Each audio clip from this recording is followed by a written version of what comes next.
Hello and welcome back to D6 Tabletop. In today's video, we're discussing this. The brand new Space Marine Codex. Went down to my local game store, picked up my copy. I've had a little read through, it's quite interesting. Some very nice play styles, so I thought I'd have a little go through this. Mainly go over the different battalions you get now. Chapters are gone. You can still paint them as much as you want, obviously, and have your different colours and your different your white scars, your Imperial Fists, your Space Wolves. But predominantly in this book, there are no chapters now. It is just different task force and battalions. So with that, let's have a little look and dive right in. So the first few pages, we've got some nice fluffy lore stuff, some nice images and drawings, imagery of all the Space Marines, and all the backstory and lore. And then we go over the chapters. So we've got the Ultramarines, Blood Angels, Dark Angels, Space Wolves, White Scars, Vanguard, Salamanders, Imperial Fists, Black Templars, Iron Hands, Death Watch. Iconography, different colours, sub-chapters, unknown chapters. And then we go through the showcase. A lot of boys in blue, some boys in green, red, Space Wolves, Templars, some really nice images throughout this book, lots of cool set plays. Combat Patrol rules. So Combat Patrol is slightly different to the regular game. The rules are slightly changed for their profiles and their abilities, which is why when you look at the Combat Patrol data sheets for the units, you will see in the top corner here, it specifically states Combat Patrol. Obviously as well, with this being the new codex, a lot of the old units that they said were going into Legends have gone. Your Contemptor Dreadnought is no more. It is now up in the ether into Legend units. You can still use it, but it's no longer supported by rules in the actual book. Detachments. As I said, now chapters are gone. The rule book itself is just now detachments, so you can play any one of these with any colour scheme you want. It's not, if you're playing Vanguard, you have to be the sneaky guys. You can play whichever version you want. So Gladius Task Force is still here. The one that was released in 10th still exists. Change of Oath of Moment. Oath of Moment now is only re-rolling hits, not hits and wounds. Big change. But there's plenty, I think, in the book that will help change that around and still give you some power with that manoeuvre. Gladius Task Force, not much has changed here in terms of what we already know. The stratagems are the same, doctrine's still the same, it's just that main change for Oath of Moment. Anvil Siege Force, I like the look of this one, it looks quite good fun. Obviously with the guys in yellow at the top, it's supposed to be the Imperial Fist Task Force. So the bonus this detachment gets is any Adeptus Astartes unit from your army that stands still during the turn gains the heavy ability, which means everyone gets +1 to hit.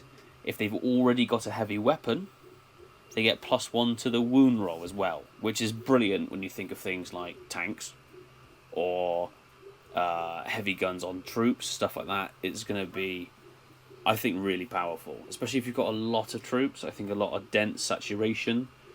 And just sheer amount of dice for bolters, for instance. Yes, they'll be wounding 5s and 6s, but with the detachment rule, if they've got heavy versions, they'll be wounding on 4s and 5s, which I think will be brilliant.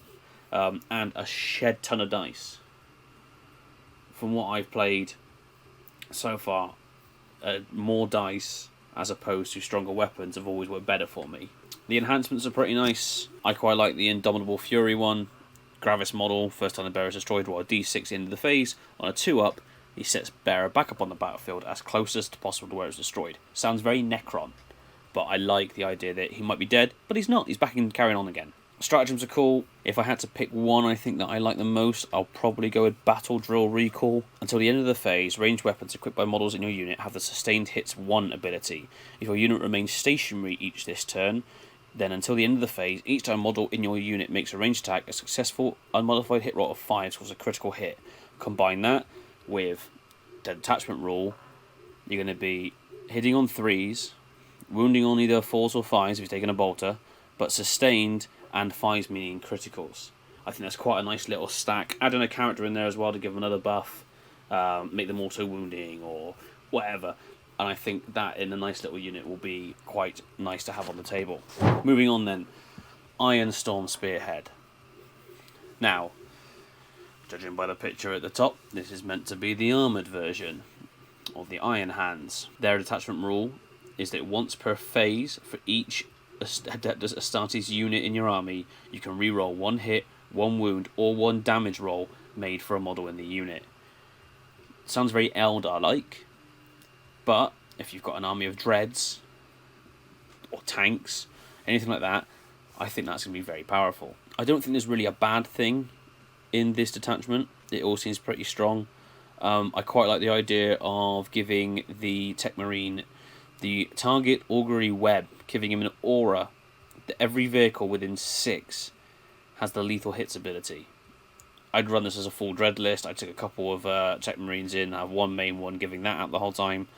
And as for strats, I think one of my favourite ones is probably Ancient Fury. Target 1 Adeptus Astartes Walker model. Until the start of your next command phase, improve your model's move, toughness, save, leadership, and objective control characteristics by 1. And each time your model makes an attack, add 1 to the hit roll. I mean, that just makes it insane. For 1 CP, you're moving further, you're harder to hit, you're harder to wound even, you're saving easier, your battle shock is harder to fail, your OC is much better, and you're hitting easier.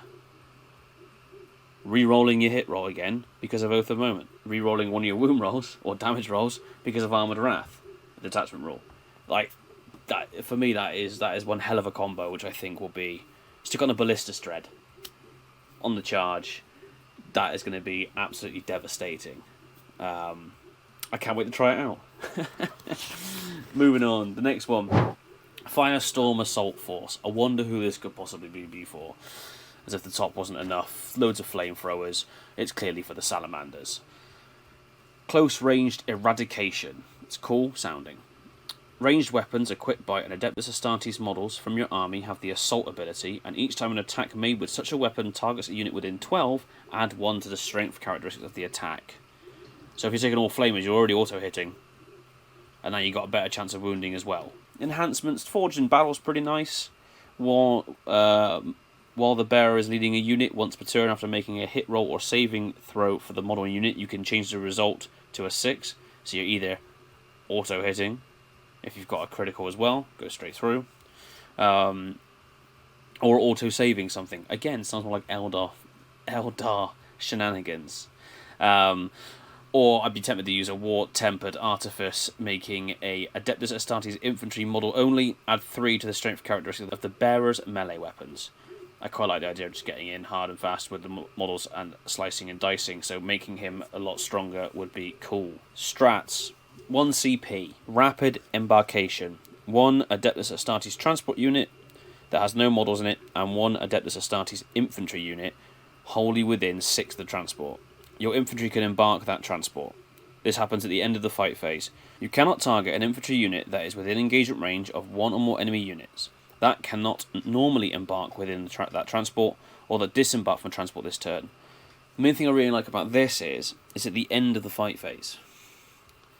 So assuming you're going into your turn next, you've embarked, and then you're out the other side. So you've gained all that extra movement without doing anything. Let's say you're fighting on this side, but you want to get over here next turn. All you got to do, pay your CP, in they get, out they get next turn, without doing anything yet, and then the movement. I just think it's really strong for board control and power play. Crucible of Battle, I think, pairs really nicely with Detachment rule. If you're taking flamers as well, for instance. 1 Adeptus Astartes infantry unit from your army that has not been selected or shoot or fight this phase. Until the end of the phase, each time a model in your unit attacks the target that is closest eligible target within 6, add 1 to the wound roll. Combine that with ranged weapons, so if you're within really close range with flamers or something like that, you're adding 1 to the strength, if they're within 12, and now you're adding 1 to the wound roll on top of that. I just think that's really strong as well, because if you've got flamers, you're already also hitting. Combine that with that wound roll, +1 wound, +1 strength. I think you'll be able to pick up quite a few things off the board. Now, the Stormlance Task Force. I wonder what this could possibly be for, with the white scars on the top of the page on their bikes. This one is all about speed. Adeptus Astartes units from your army are eligible to declare a charge in a turn which they advanced or fell back. I think this is really fun. I'd be tempted to do an all bikes list just to see what happens. A couple core enhancements in this one. Fainting Withdrawal I quite like.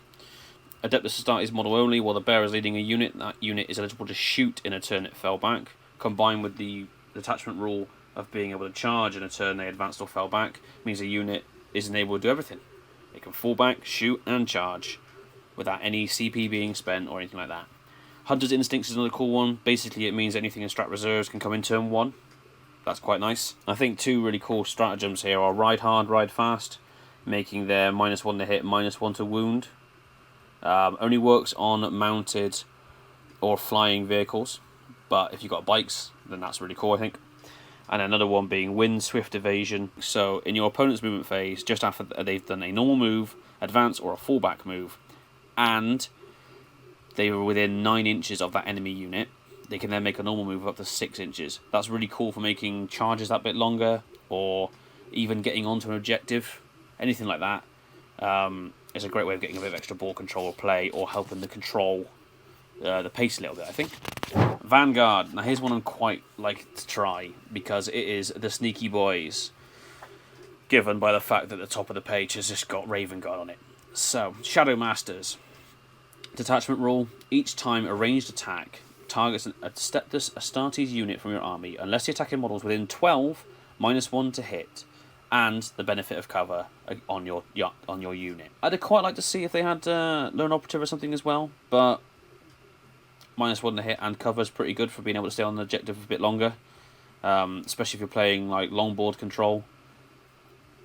Although they'll still be able to shoot at it, at least you'll be able to hopefully make your saves a bit better. A couple of interesting enhancements here. So, Ghostweave Cloak, probably the one I'm most likely to use.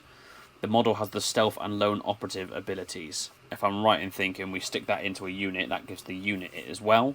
Combine that with Mr. Shrike, who I think already has that ability, and then in fact we've got 2 units that can jump around the board without being shot at. Another one, Shadow War Veteran, an enhancement that you can use to make one of your opponent's stratagems an extra CP, which can be quite useful for things like Necrons, wants to do their shenanigans, or Eldar, or anything like that, or you can just use it on the command strategy instead. Although with the latest data slate, they did change that you can't do it to all stratagems now, they need to have certain keywords. I also think that the Shadows Masters rule, the outside 12 means -1 to hit and benefit of cover, will work really well with a unit like Infiltrators, because Infiltrators have got the ability that you can't come down within 12 of them anyway, so even when you land next to them, if you want to try and get rid of them, you're -1 to hit them automatically because you're further than 12 away, which I think will be quite cool, and also they can forward deploy, so that would make the start of the game quite interesting to see how much you can board control early doors. Interesting things here. So, 2 CP Surgical Strikes, it basically lets you grant a infantry unit a precision ability. Don't know if that will get seen much due to the fact that units such as Reavers have already got that built in. They've already got precision anyway. So, and at 2 CP, maybe not. 1 CP maybe, but 2 CP's a bit much. Calculated Feint. That's quite a nice one. So, 1 infantry unit from your army that's selected as a target of the charge can instead make a normal move of up to D6 or 6 inches if it's a Phobos or a scout unit. So that's really cool if you know you need to get onto an objective, but you don't want to have to charge the unit because potentially it's going to kill you or they're too strong or whatever, but you want that board control to try and deny them next turn with OC, then you can spend your CP, move 6, because you're probably going to take a Hylia, Phobos, or a Scout Force with this kind of Spearhead detachment anyway.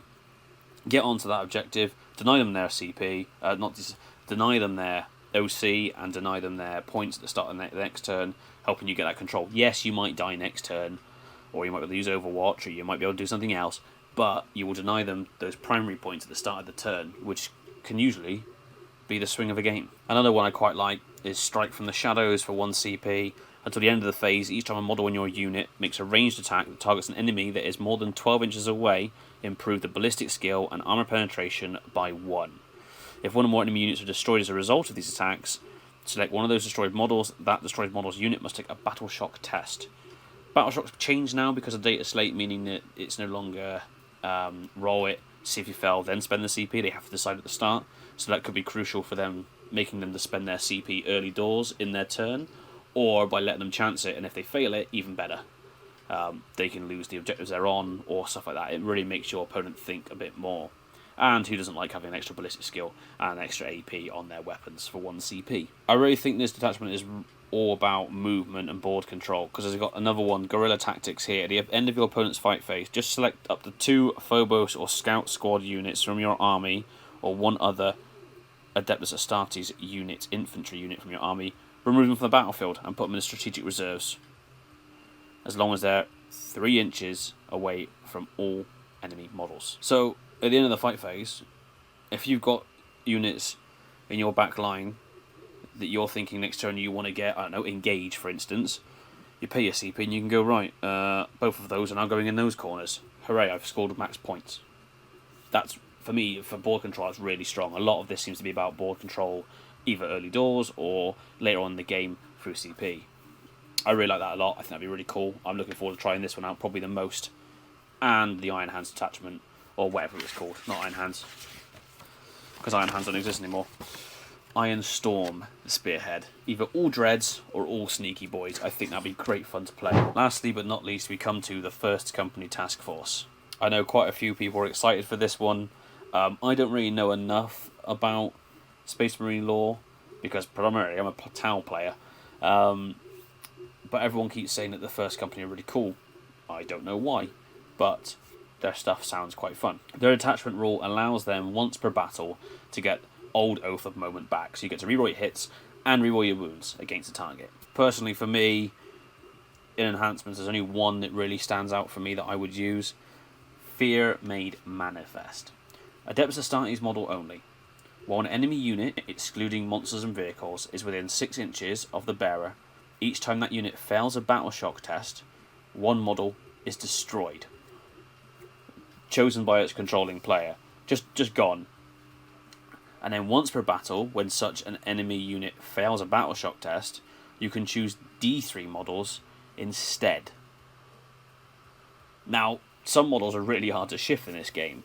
Lich Guard, Terminators, stuff like that. And you just go, yeah, I'll have D3 of them gone, please, thanks. Not even wounds, it's just models, which is ridiculous. And then I don't know how it would work, if you're facing a unit that's maybe only 2 or 3 left and you roll it, they all just go and that's it, instant unit wiped. That's really strong, especially due to the fact there's nothing for me to actually have to do other than say, yeah, that one's gone, thanks, you've had your battle shock test. That one's gone. That's really cool. I don't really think there's a bad stratagem here to use either. One side thing, I really do like the fact that there's not a billion stratagems anymore. The old thing of having like 30 to remember and you've got your deck of cards, and that was getting a bit OTT, so I quite like the idea, the way they've gone with the core stratagems and just, 6 for each detachment. I think that's really nice. A couple of ones I'm going to pick out from here that look really cool. Orbital Teleportorium, allowing you to basically pick up your Terminators and deep strike them again somewhere else in your next turn, strategic reserves. But that's really cool, so you can just teleport them across the board like a Grey Knight. And also Duty and Honor, I think, is a really nice one. 1 CP, and you get sticky objectives. So when you're playing a game, especially if you've got a full melee task force, like if I'm running Terminators, Blade Guard Vets, Vanguard, all that kind of stuff that involve me wanting to be in the enemy's face, I don't want to set a unit on a back objective, or even worse, late game when you're losing units, you don't want to be keeping one out of the fight just to keep a middle objective. Pay a CP, it's mine now, it's sticky objective until your opponent sets foot on it. Brilliant, I haven't got to worry about it. They all seem really strong. Heroes of the Chapter. Until the end of the phase, each time a model in your unit makes an attack, add 1 to the hit roll. If your unit is below half strength, add 1 to the wound roll as well. Brilliant. Yes, it's got to be a Terminator, a Blade Guard veteran, a Stern Guard veteran, or a Vanguard veteran squad. But again, +1 to hit, +1 to wound, along with re-rolling all hits and re-rolling wounds. It's really cool. So there we have it. That is the new Space Marine Codex. I'm not going to go through all the data sheets and stuff. Most of you, I'm sure, will pick up yourself and look through it, or you will have seen other ones online as it is. This is just to go over the detachments, which I don't think there's a bad one in this book. There are ones that I'm more excited to try than others, sure, but I do not think that there's one playstyle in there that I won't want to try. I'm certainly going to try all of them, and I think it'll be fun regardless. But also, I think it'll still be fun for the opponent. None of these seem particularly oppressive, except maybe the Spearhead, but we'll see. The Dreadnought list, we'll see how that works out. But I don't think any of them seem overly powerful, and they lean really nicely into each one of their types. So I'm looking forward to trying them on the table, and especially now because I haven't got to have specific coloured Marines to try each one. I haven't got to go and paint 6 or 7 different armies, so I'm quite looking forward to just using the ones that I got. Admittedly, I have got 3 different coloured armies, but you know, you've got a variety, haven't you? So, anyway, if you've enjoyed this video and you enjoy this kind of content, please leave a like on the video. Comment below what you're most looking forward to, or which detachment you think is going to work best or worst. Who knows? Below in the comments, and consider subscribing to the channel. Until the next one, thank you for watching. Take care. And we'll see you again. Goodbye.